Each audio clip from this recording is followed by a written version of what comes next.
නමෝ තස් භගවතු අරහතු සම්මා සම්බුද්දස්ස.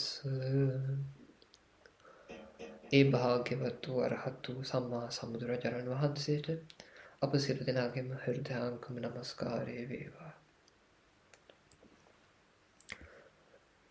සදහවත් පින්වත්නි, අද මේ උදුවප් පොය දවසේ අද අපි ලෑස්ති වෙන්නේ ගිරිමානන්ද සූත්‍ර දේශනාව ශ්‍රවණය කරන්න.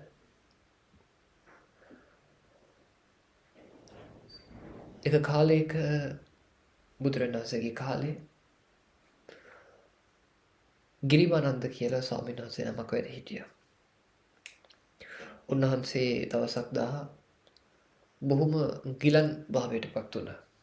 ගිරිමානන්ද සූත්‍රය කියලා කියන්නේ පිරිතක් විදියටත් ලෙඩ වෙච්ච අයට තමන් ලෙඩේ නැගී හිටින කරන උපකාරයක් විදියටත් දේශනා කරන පිරිත් දේශනාවක්. ඉතින් මේ ස්වාමීන් වහන්සේට බොහොම අසනීප වෙලා වැඩ ඉද්දී බුදුරජාණන් වහන්සේගේ අග්‍ර උපස්ථායක වෙලා හිටපු ආනන්ද ස්වාමීන් වහන්සේ මේක දැනගෙන බුදුරජාණන් වහන්සේට ගිහිල්ලා උන්වහන්සේවින් වැඩ ඉන්න තැනට ගිහිල්ලා වන්දනා කරලා බුදුරජාණන් වහන්සේගේ එකත් පසුක වාඩි වෙනවා. සාමාන්‍යයෙන් තමන්ට වඩා ගුණයෙන් හෝ වයසෙන් හෝ වැඩිහිටියෙක් එක්ක සාකච්ඡා කරද්දී විශේෂයෙන් ස්වාමීන් වහන්සේලාත් එක්ක කවදාවත් ඒක ඉගෙන ගන්න දේවල් ටිකක් තියෙනවා. වැඩිහිටියන්ටත් එහෙමයි. කවමදාකවත් නම කියන්නේ නැහැ. එක කාරණාවක්. ඒ කියන්නේ අඩුම තරමේ ගොඩක් දුරට වැඩිහිටි ස්වාමීන් වහන්සේ නමක්වත් මේ සංඝ ශාසනේ පන්සල් වල කොහොමද කියලා මම දන්නේ නැහැ. සාමාන්‍යයෙන් අරණ්‍යවල වැඩිහිටි ස්වාමීන් වහන්සේ නමක්වත් පොඩි ස්වාමීන් වහන්සේ නමකට නම කියලා කතා කරන්නේ නැහැ. ඒ කියන්නේ අපි වෙනම ශාසනීය භාෂා විවහාරයක් තියෙනවා. ලොකු පොඩි ස්වාමීන් වහන්සේලා ලොකු ස්වාමීන් වහන්සේලාට ස්වාමීන් වහන්සේ කියලා කතා කරනවා. ලොකු ස්වාමීන් වහන්සේලා පොඩි ස්වාමීන් වහන්සේලාට ආයස්මා කියලා හරි ආයුෂ්මතුන් කියලා හරි තමයි කතා කරන්නේ. ඒ කියන්නේ බොහෝ ආයුෂ ඇත්තා කියන අදහසින් තමයි ආයස්මා කියන වචනේ හැදිලා තියෙන්නේ. ආයස්මා කියන්නේ පාලියේ, ආයුෂ්මතුන් නෙවෙයි සිංහල පරිවර්තනය. එතකොට මේ ජීවිතයට එකතු කරගන්න පුළුවන් ගුණ ධර්ම කීපයක් මුලින්ම මතක් කරලා ඉන්න. පළවෙනි දේ කවමදාකවත් තමන්ගේ වැඩිහිටියා අම්මා තාත්තා වෙන්න පුළුවන්, ආච්චි සීයා වෙන්න පුළුවන්, විශේෂයෙන්ම ස්වාමීන් වහන්සේලා ඒ කියන්නේ උන්වහන්සේ ළඟ ඉන්න අවස්ථාවක කවදාවත් වෙන කෙනෙක් එක්කවත් උන්වහන්සේට ඇහෙන වපසරි නම කියන්නේ නැහැ. ඒක තමයි සාමාන්‍ය කියන්නේ ඒ ගෞරවය. එතකොට හදිසි අවස්ථාවක කියන සිද්ධ වුණත් ඒකයි ඔය ධර්ම දේශනාවල එහෙම නම කියන්න අවසරයි කියලා අවසර අරගෙන නම කියන්නේ. ඒක අපේ චිරාගත සම්ප්‍රදාය. ලංකාවෙත් ඉන්දියාවෙත් අපේ බුදු ශාසනය පුරුද්දත් එක්ක ආපු සම්ප්‍රදාය තමයි ඒක. ඉතින් ඒක මිනිස්සු තමන්ට වැඩිහිටියෝ ආදරය වෙනවා. එතකොට ගුරුවරු ආදරය වෙනවා. ඒ දේවල් පිළිපදිද්දී එක කාරණාවක්. ඒ කියන්නේ අම්මට තාත්තට අයියට අක්කට නැන්දට මාමට ආච්චිට සියයට කවදාවත් නම කියලා කතා කරන්න එපා. ඒ වගේම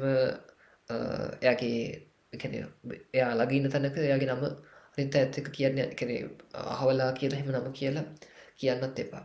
අපේ ආච්චි එහෙම නැත්නම් අපේ සීයා එහෙම නැත්නම් ඒ වෙනුවට අපි සාමාන්‍යයෙන් පාවිච්චි කරනවා නම කියන්න වෙන අවස්ථාවක ස්වාමීන් වහන්සේලා පාවිච්චි කරනවා ගමේ නම කියන්නේ පානදුරේ ස්වාමීන් වහන්සේ එහෙම නැත්නම් නාවේනේ ස්වාමීන් වහන්සේ. අනේ විදිහට ගමේ නම කියලා කියන කවදාවත් නම කියන්නේ නැහැ. ඒක අගෞරවයක් විදිහට තමයි සැලකන්නේ සිරිත් විරිත් වල. ඒක එකක්. ඒ වගේම බුදුරජාණන් වහන්සේට වන්දනා කරද්දිත් ඒ වගේම ඒ කියන්නේ වැඩිහිටියෙක් ගාව ගිහලා හිටගන්නේ ගුරුවරයෙක් ගාව හිටගන්නේ කවදාවත් මූණට මූණ හිටගන්නේ නැහැ. වාඩි වුණත් මූණට මූණ වාඩි වෙන්නේ නැහැ. හැමතිස්සෙම පැත්තක වාඩි වෙන්නේ සයිඩ් එකට හැරිලා. එක්කෝ දකුණු අත පැත්තේ එක්කෝ වම් අත පැත්තේ. අත් ඒකින්ද ආනන්ද මහරහතන් වහන්සේ පැහැදිලිව සූත්‍රය තියෙනවා. එකත් පසක ගිහිලා වාඩි වෙනවා. ඒ කියන්නේ කෙලින් වාඩි වෙන්නේ නැහැ. ඒ කියන්නේ පැත් සයිඩ් එකකින් ගිහිලා වාඩි වෙලා සයිඩ් එකකින් ඇවිල්ලා වන්දනා කරලා ඊට පස්සේ සයිඩ් එකකින් වාඩි වෙනවා. වාඩි වුණා කියලා. එකත් පසම ගිහිලා වාඩි වෙලා අත් දෙක වැදගෙන බුදුරණන් වහන්සේට කියනවා ස්වාමීනි භාග්‍යවතුන් වහන්සේ අපේ ගිරිමානන්ද ස්වාමීන් වහන්සේට බොහොම අසනීපයි. බොහොම ගිලන් වෙලා ඉන්නේ. ඔබ වහන්සේ උන්වහන්සේට අනුකම්පා කරලා පුළුවන් නම් උන්වහන්සේ වැහැ දකින්න වැඩලා ධර්ම දේශනාවක් සිදු කරන්න කියලා. ඊට පස්සේ බුදුරණවහන්සේ දේශනා කරනවා ආනන්ද මං වඩින්න ඕනේ නෑ. මම මේ සංඥා 10ක් ගැන එහෙම නැත්නම් මේ සංකල්ප 10ක් ගැන දැන් ඔබට පැහැදිලි කරන්න.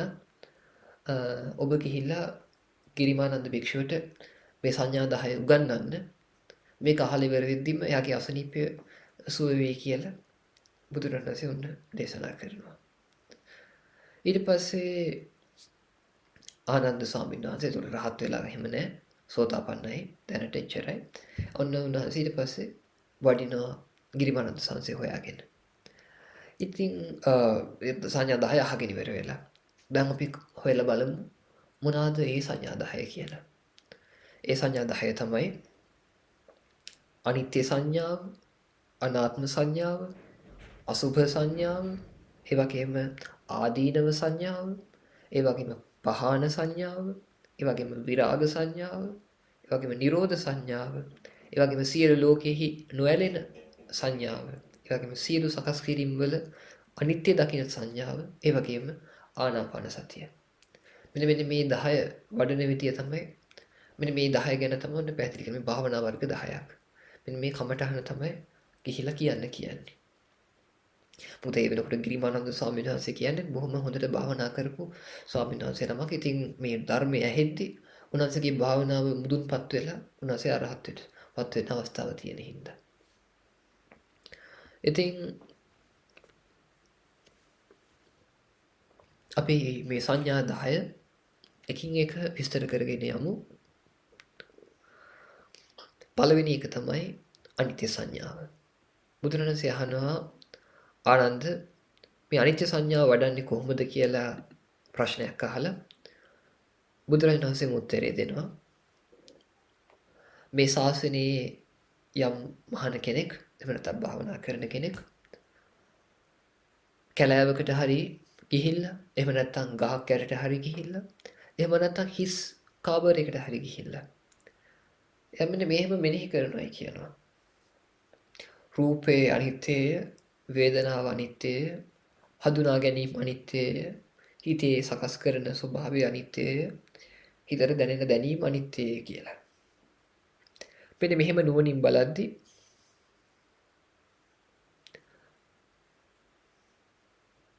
මෙන්න මේ විදිහට භාවනා කරන එකට කියනවා අනිත්‍ය සංඥාවයි කියලා. එතකොට මොනවාද මේ රූපය, මොනවාද වේදනාව, මොනවාද හඳුනා ගැනීම, මොනවාද මේ හිතේ සකස් කිරීම, මොනවාද දැනීම කියන්නේ. ඔබ අහලා ඇති වචනයක් පංච උපාදානස්කන්ධය කියලා, පංචස්කන්ධය කියලා. මේ පංචස්කන්ධය කියලා කියන්නේ අපි මම මගේ කියලා ගත්තොත් අපිට ගන්න තියෙන්නේ කාරණා පහයි. ඒ පහෙන් හැර මම කියලා අපිට වෙන කිසිම දෙයක් පෙන්වන්න බෑ ලෝකයේ. පළවෙනි එක තමයි ඔබට මම මගේ කියලා ගන්න පුළුවන් ඔබේ කය.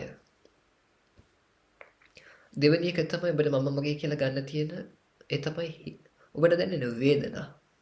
සැප වේදනාවක් වෙන්න පුළුවන්, දුක් වේදනාවක් වෙන්න පුළුවන්, සැප දුක් රහිත වේදනාවක් වෙන්න පුළුවන්. ඒක කයට දැනෙන වේදනාවක් වෙන්නත් පුළුවන්, හිතට දැනෙන වේදනාවක් වෙන්නත් පුළුවන්. සැප දුක් රහිත උපේක්ෂා සහගතය කියන්නේ.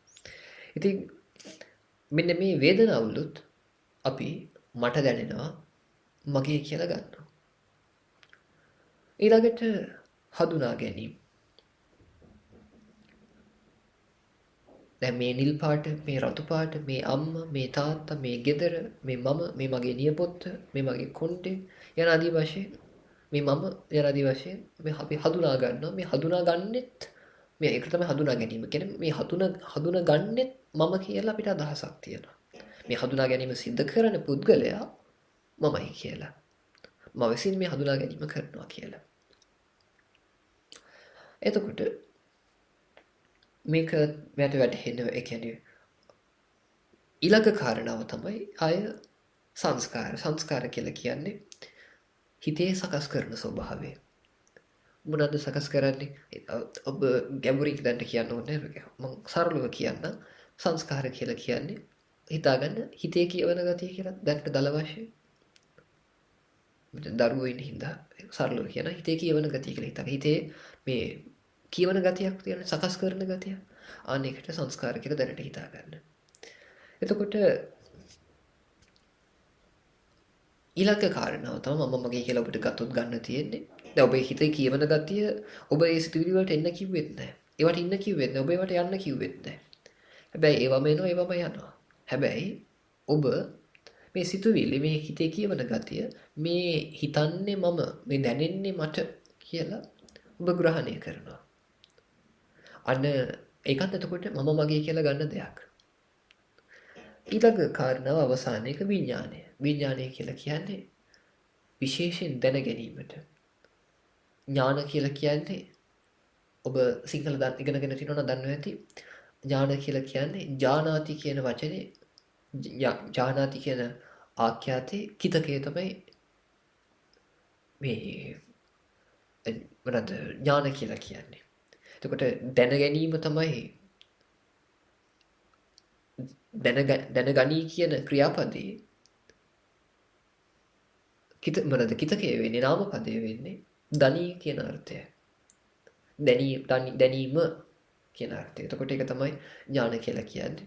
වී කියලා කියන්නේ විශේෂ බව හගවන උපසර්ගයක්. ඒකට විශේෂයෙන් දැන ගැනීමට කියනවා විඥානය කියලා. එතකොට මෙන්න මේ විශේෂයෙන් දැනගන්නේ මොනවද? ඇහෙන් දැනගන්නවා, කනෙන් දැනගන්නවා, නාසයෙන් දැනෙනවා, කයට දැනෙනවා, දිවට දැනෙනවා, මනසට දැනෙනවා. මෙන්න මේ ඇහැට දැනෙන, කනට දැනෙන මේ ස්වභාවයනොත් අපේ හිත මට දැනෙන්නේ, මට පේන්නේ කියලා ගන්නවා. එතකොට මෙන්න මේ දැන් කිව්ව කාරණා පහෙන් තොරව බුදුරණන්සේ ඉගැන්වීමට අනුව මේ ලෝකේ කිසිම දෙයක් නැහැ මම මගේ කියලා ගන්න පුළුවන් වෙන. ඔබ ඉස්සරහා තියෙන දුරකථනය මේ මගේ කියලා ගත්තත් ඒකත් පෙනෙන බවක්. හිතේ සකස් කිරීමක්. ඒ වගේම හඳුනා ගැනීමක්. ඒක හඳුනා ගැනීමත් දෙයක් කරගෙන. හිතේ කියවන ගතියක් දෙයක් කරගෙන. පෙනුණු බවත් ඒ කියන්නේ දැනීමත් දෙයක් කරගෙන. ඒක බලපු ඇහත් කයත් දෙයක් කරගෙන. ලෝකෙට තමයි පංචස්කන්ධය කියලා කියන්නේ. එතකොට මෙන්න මේ පංචස්කන්ධයේ බුදුරන්සේ බලන්න කියනවා මේ රූපේ අනිත්‍යයි වේදනාව අනිත්‍යයි මෙන්න මේ විදියට. හේතුව මොකද? ඔබ හොඳට හිතලා බලන්න මේ රූපය ඔබ ඔබේ කිව්වට මේ කය ඔබ ඔබේ කියලා කිව්වට ඔබට මේ කය කවදාවත් මෙසේ වේවා මෙසේ නොවේවා කියලා ලබන්න පුළුවන්ද? මම තව ලස්සන වේවා. මම වයසට නොයාවා. මිනිස්සු මට තව තව කැමති වේවා. කවදාවත් ලබන්න බෑ. හිතුවයි කියලා. එතකොට මේ කය තමන්ගේ වශයේ තියෙන දෙයක් නම් තමන්ට ශක්තියක් තියෙන්න ඕනේ තමන්ට ඕන විදිහට ඒක පාලනය කරගන්න. හැබැයි එහෙම ශක්තියක් නැහැ. එතකොට අපි තේරුම් ගන්න මේ කය මගේ වශයේ තියෙන දෙයක් නෙවෙයි කියලා. එතකොට මේ කය පිළිබඳ අපිට අදහසක් එනවා නම් මේ අදහස එන්නේ එක් හොඳට හිතලා බලන්න. එක්කෝ පෙනෙන බවක් විදියට මේ කය දැනගන්නවා. එක්කෝ දැනෙන බවක් විදියට කය දැනගන්නවා. එක්කෝ හිතුණු සිතුවිල්ලක් විදියට කය දැනගන්නවා. ඊට අමතරව සුවඳින් සද්දෙනුත් දැනගන්න පුළුවන්. රසයෙන් ඔය වගේ අපි දැනට මේ තුන ගමු. එක්කෝ කය කියන්නේ පෙනුණු බවක්. එක්කෝ කය කියන්නේ කයට දැනුණු බවක්. එක්කෝ කය කියන්නේ මනසට ආපු සිතුවිල්ලක්. ඔබ ඔබේ කය අත්දකින්නේ එක්කෝ පෙනීමක් විදියට, එක්කෝ ස්පර්ශයක් විදියට, එක්කෝ සිතුවිල්ලක් විදියට.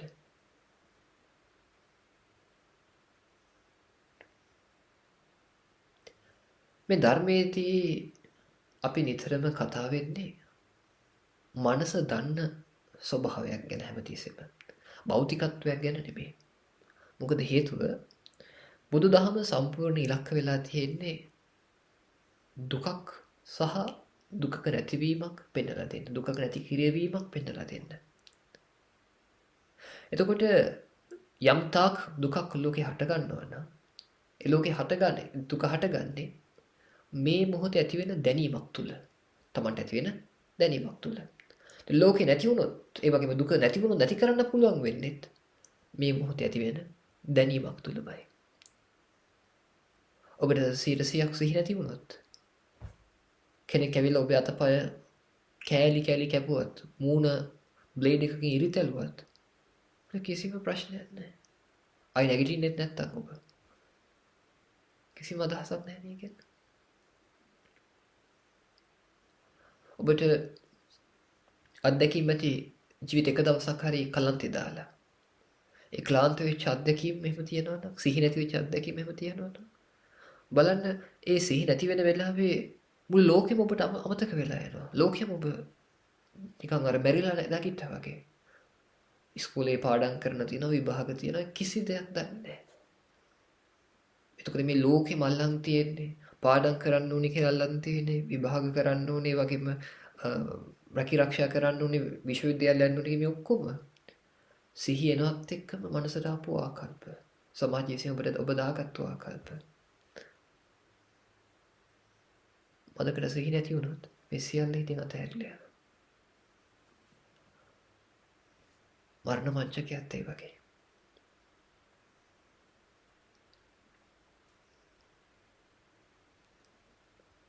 එතකොට අපිට මෙන්න මේ කාරණා හොඳට අපි තුල දියුණු කරගන්න පුළුවන්. එතකොට දැන් බලන්න මේ විදියයි පංචස්කන්ධය. බුදුහාමුදුරුවෝ කියන මේ පංචස්කන්ධේ මම නෙමෙයි මගේ දෙයක් කියලා ගන්න බෑ මේවා කියලා. හේතුව මොකද තමන්ට ඕන විදිහට පාලනය කරන්න බැරි හින්දා. දැන් මෙතන භාවනා කරන්න කියනවා රූපය අනිත්‍යයි, වේදනාව අනිත්‍යයි, හඳුනා ගැනීම අනිත්‍යයි, හිතේ කියවන ගතිය අනිත්‍යයි, ඒ වගේම දැනීම අනිත්‍යයි කියලා. දැන් බලන්න මේ කියන්නේ දීර්ඝ කාලින අනිත්‍යතාවයක් ගැන නෙමෙයි. මේ මොහොතේ අනිත්‍ය වෙන දෙයක් ගැන කියන්නේ. මේ මොහොතේ දැන් බලන්න ඔබ මේ මොහොතේ ඔබේ කය පෙනෙන බවක් තුල මගේ රූපය කියලා ගත්ත වෙන්න පුළුවන්. ඒත් එක්කම ඔබේ අවධානය සද්දයකට යොමු වුණා වෙන්න පුළුවන්. අන්න එතකොට කය දෙයක් කරගත් දැන් මුලින්ම මේ රූපය පෙනීමක් විදියට දෙයක් කරගත්තු ඔබ සද්දෙට යද්දි මේ රූප සංඥාව ඔබේ අනිත්‍ය වෙලා ගිහිල්ලා. ඉතින් භෞතික වශයෙන් ගත්තත් මේ රූපේ දවස ගානේ වෙනස් වෙනවා. කය දවස ගානේ වෙනස් වෙනවා. ඊළඟට ගැඹුරු වශයෙන් තමන්ගේ අත්දැකීම අනුසාරයෙන් බැලුවත් මේ තප්පරේ කය කියලා ගන්න එක නෙමෙයි ළඟ තප්පරේ කය කියලා ගැනෙන්නේ තමන්ට. මයිකයි කියුවේ මුලින්ම පෙනෙන බවක්, දැනෙන බවක්, එක්ක හිතුණු බවක්. ඔක තමයි කය කියලා ඔබ ගන්නෙ. මේක මේ මොහොතින් මොහොතට තප්පරෙන් තප්පරයට වෙනස් වෙනවා. පුළුවන් අය තේරුම් ගන්න. අන්න ඒක හොඳට අත්දැකීමෙන් ඔන්න යා මෙනෙහි කරනවා රූපය අනිත්‍යයි කියලා. රූපං අනිච්චං කියලා. ඒ වගේම වේදනාවත් අනිත්‍යයි කියලා මෙනෙහි කරන්නයි කියනවා. වේදනාව කොහොමද අනිත්‍ය වෙන්නේ? දැන් ඔබට මගේ සද්දය ඇහෙද්දී යම් සැප දුක් රහිත වේදනාවක් තියෙන්න ඇති. මිට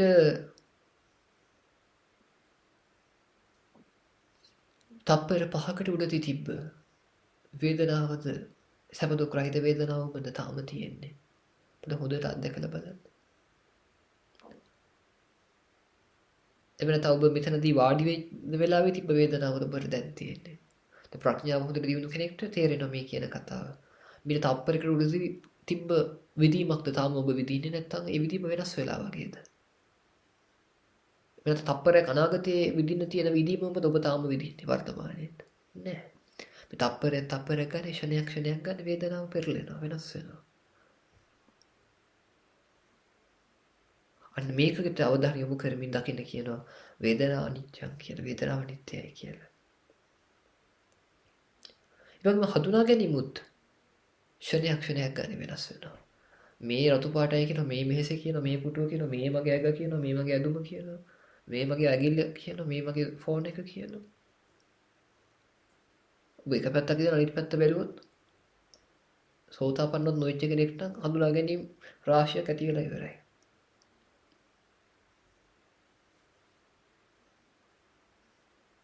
බලන්නේ හැම හඳුනා ගැනීමක්ම ඒ තත්පරේ එතන ඒ ෂණයෙම අතීතයට වෙනස් වී යනවා. ඉතින් අතහැරිය යනවා.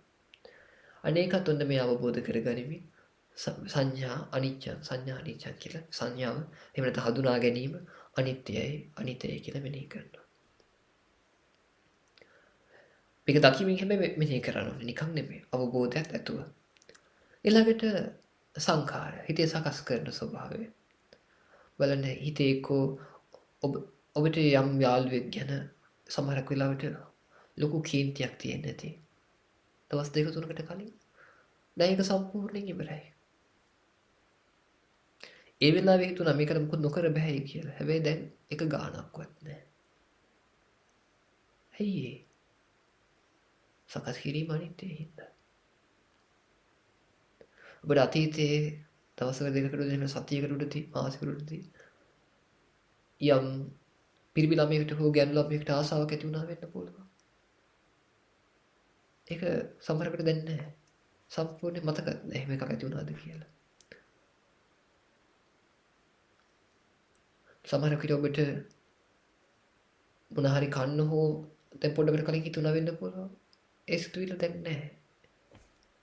ඒකේ තමන් හිතා හිටපු ඒවා එතනම වෙන අතීතයට වෙනස් වෙවි යනවා. අනේ සංඛාරා අනිච්ච සකස් කිරීම අනිත්‍යයි කියලා හොඳ මෙනෙහි කරන්න කිව්වා.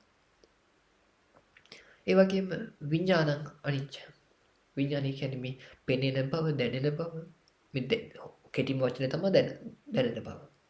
මේ දැනෙන බව වලුත් පෙනෙන, ඇහෙන, දැනෙන, හිතෙන මේ දැනෙන බව වලුත් එතන වෙනස් වෙනවා. දැන් මේ තප්පර දැනෙන විදියටම නෙමෙයි ඊළඟ තප්පරේ ඔබට දැනෙන්නේ. මගේ සද්දත් බලන්න මීට කලින් තප්පරේ දැනෙන විදියටම නෙමෙයි දැන් දැනෙන්නේ. ඊළඟට අනාගතේ දැනෙන දැනීමක් නෙමෙයි දැන් දැනෙන්නේ. ගත සුවඳක් ගත්තත් තප්පරේ ගැන දැනෙන ස්වභාවය වෙනස් වෙනවා. රසයක් ගත්තත් එහෙමයි. ඔබ ඔබේ අත උඩින්ද බලන අත ගාගෙන ගියත් එකම දැනීම නෙමෙයි දැනෙන්නේ. දැනීම වෙනස් වෙනවා. තප්පරයක් ක්ෂණයක් ගන්න. සිතුවිල්ලක් දැනුණත් ඒ දැනීමත් වෙනස් වෙනවා. මේ දැනීම කියන්නේත් ස්වාධීනව එක විදිහට තියෙන දෙයක් නෙමෙයි. මේකත් දකිමින් මෙන්න මෙයා මේ විදිහට භාවනා කරනවා. රූපං අනිච්ච, රූපය අනිත්‍යයි. හොඳට මෙනෙහි කරන රූපය අනිත්‍යයි. හොඳට අත්දකින්න එකම තමන්ගේ කය දෙයක් වෙන එක ක්ෂණයක් ගන්න වෙනස් වෙන එක. ඒ වගේ වේදනාවත් අනිත්‍යයි කියලා. අත්දකින්න. ඒකත් එක්ක වෙන ඒ අනුව දකින්න. නුවණින් දකිමින් සංඥාව හඳුනා ගැනීම අනිත්‍යයි කියලා. ඒකත් මෙනෙහි කරනවා. හිතේ කියවන ගත්තත් අනිත්‍යයි කියලා මෙනෙහි කරනවා. ඒ වගේම මේ දැනෙන ස්වභාවයනොත් අනිත්‍යයි කියලා මෙනෙහි කරනවා. මේ විදිහට කරන් ගියට පස්සේ ඕක තමයි පළවෙනි සංඥාව. දෙවෙනි එක බුදුරජාණන්සේ දේශනා කරනවා අනාත්ම සංඥාව. මොකද්ද ආනන්ද මේ අනාත්ම සංඥාව කියන්නේ කියලා පැහැදිලි කරනවා. මේ ශාසනය යම් භික්ෂුන් වහන්සේ නමක් නැත්නම් භාවනා කරන කෙනෙක් කැලේකට හරි ගිහිල්ලා එහෙම නැත්නම් ගහක් යටට හරි ගිහිල්ලා එහෙම නැත්නම් හිස් කාබරයකට හරි ගිහිල්ලා මෙයා මෙනෙහි කරනවා මෙන්න මෙහෙම. කොහොමද? මෙන්න මේ ඇස මට අයිති දෙයකින් තොරයි. අනාත්මයි. ඒ වගේ මේ රූපත් මට අයිති දෙයකින් තොරයි. මගේ පාලනයෙන් තොරයි. ඇසත් මගේ පාලනයෙන් තොරයි. රූපත් මගේ පාලනයෙන් තොරයි. ඇසත් මට අයිති දෙයකින් තොරයි. රූපත් මට අයිති දෙයකින් තොරයි. කනත් මට අයිති දෙයකින් තොරයි. ශබ්දත් මට අයිති දෙයකින් තොරයි. නාසයත් මට අයිති දෙයකින් තොරයි. ගඳ සුවඳත් මට අයිති දෙයකින් තොරයි. දිවත් මට අයිති දෙයකින් තොරයි. රසවලුත් මට අයිති දෙයකින් තොරයි. ඒ වගේම මගේ පාලනය නැහැ කියලා හිතන්නකෝ. මගේ පාලනයෙන් තොරයි. ඊට කයත් මගේ පාලනයෙන් තොරයි. පහසවලුත් මගේ පාලනයෙන් තොරයි. මනසත් මගේ පාලනයෙන් තොරයි. සිතුවිලිත් මගේ පාලනයෙන් තොරයි. මගේ පාලනය නෑ ඒක අනාත්මයි. අනාත්ම කියන වචනේ තේරෙන්නේ නැති හින්දා පාලනයෙන් තොරයි කියලා හිතන්නකෝ දැනට. මොකද කොහොමද මේ ඇස මගේ පාලනයෙන් තොර වෙන්නේ? ඔබට කවදාවත් මට මේ දේම පෙනේවා කියලා කවදාවත් පේන්න දෙයක් ඔබට ලබන්න බෑ. මගේ ඇස මෙසේ වේවා මට පැහැදිලිව පෙනේවා කියලා එහෙම ලබන්න බෑ කවදාවත්. ඒ වගේම රූපත් බෑ ඔබට. මට හැමදාම මේ කෙනාගේ රූපේම පෙනේවා කියලා කවදාවත් ලබන්න බෑ. මම සාමාන්‍ය ගියෙක් හිටියට මට මේක මාලිගාවක් වගේ පෙනේවා කියලා කවදාවත් ලබන්න බෑ. මගේ පාලනයෙන් තොරයි. කනත් එහෙමයි. මගේ පාලනයෙන් තොරයි. සද්දත් එහෙමයි. මගේ පාලනයෙන් තොරයි. ගඳ සුවඳත් එහෙමයි. කනත් නාසයත් එහෙමයි. දිවත් එහෙමයි. රසයනුත් එහෙමයි. මගේ පාලනයෙන් තොරයි. ඕන වෙලාවක තිත්තයක් කැවෙන්න පුළුවන්. මේ කයත් මගේ පාලනයෙන් තොරයි. පහසවලුත් මගේ පාලනයෙන් තොරයි. ඒ වගේම සිතුවිලිත් හිතත් මගේ පාලනයෙන් තොරයි. සිතුවිලිත් මගේ පාලනයෙන් තොරයි. මෙන්න මේ විදිහට මෙනෙහි කරන්න කියනවා. ඒක තමයි අනාත්ම සංඥාව. එහෙම නැත්නම් දෙවෙනි සංඥාව. දෙවෙනි සංකල්පය. තුන්වෙනි එක තමයි ඊට පස්සේ අසුභ සංඥාව. ඒකත් කියනවා ආනන්ද මේ ශාසනයේ ස්වාමීන් වහන්සේ නමක් දැන් භාවනා කරන කෙනෙක් මේ දෙපතුලෙන් උඩ කකුල් දෙකෙන් උඩ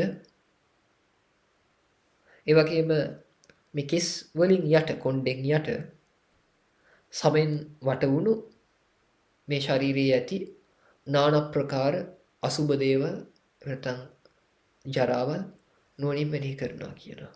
කොහොමද මේ කයේ කෙස් තියෙනවා, ලොම් තියෙනවා, නිය තියෙනවා, දත් තියෙනවා, සම තියෙනවා, මස් වැදලි තියෙනවා, නහරවැල් තියෙනවා, ඇටකටු තියෙනවා, ඇට මිදුළු තියෙනවා, ඒ වගේම වකුගඩු තියෙනවා, හෘදයක් තියෙනවා, අක්මාවක් තියෙනවා, ඒ වගේම දලබුවක් තියෙනවා. දලබුවට කියනවා ස්ප්ලීන් කියලා.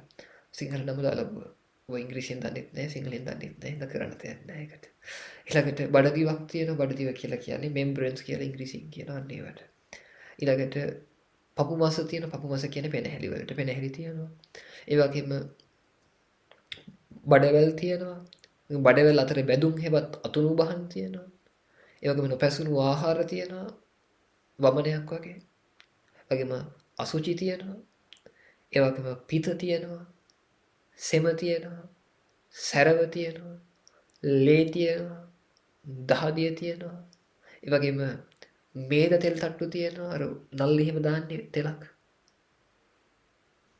මේ එතන කතා කරන්නේ සමාන. මේද තෙල් කියන්නේ මේ ඇතුලේ බටර් වගේ තියෙන දේවල්. පපුව එහෙම කැපුවට පස්සේ ඔබ කොච්චර ලස්සනයි කිව්වත් කොච්චර ආස කළත් ඇලුම් කළත් අර චීස් තට්ටුවක් වගේ බටර් තට්ටුවක් වගේ තියෙනවා. දවසක යන්න මලමිනියක් කපන එකක් එහෙම බලන්න. අරිනොත් එක්ක ගඳ සාහරින්න ඉන්න බෑ. චීස් බේරෙනවා වගේ බටර් බේරෙනවා. එතකොට ඊළඟට බුරුණු තෙල් තියෙනවා. බුරුණු තෙල් කියන්නේ මේ ඔළුවේ දාන තෙල් කියන ඔළුවේ දාඩියත් එක්ක දාන තෙල් ගතියක් ඒවට. ඊළඟට කෙල තියෙනවා. සොටු තියෙනවා. ඒ වගේම මේ සදමිදුළු ඔබ දන්නවා ඇති මේ අපේ මේ හන්දිවල එහෙම ඒ කියන්නේ එක්කෝ දනිසේ එහෙම නැත්නම් අතේ හන්දිවල දියර වර්ගයක් තියෙනවා සදමිදුළු කියලා පොඩක් ජෙල් එකක් වගේ මේ ඒවා තියෙනවා. ඒ වගේම මුත්‍රා තියෙනවා. මෙන්න මේ විදිහට මේ নানা ප්‍රකාර අසුචියෙන් ගවසිගත්තු මේ ශරීරයේ තියෙන ඇතුළේ තියෙන ಜಾති ටික මෙයා මෙනෙහි කරනවායි කියනවා. මේක තමයි මේක තමයි කියනවා මේ තුන්වෙනි භාවනාව. තුන්වෙනි සංඥාව. එතන හතරවෙනි එකත් බුදුහාමුදුරුවෝ දේශනා කරනවා.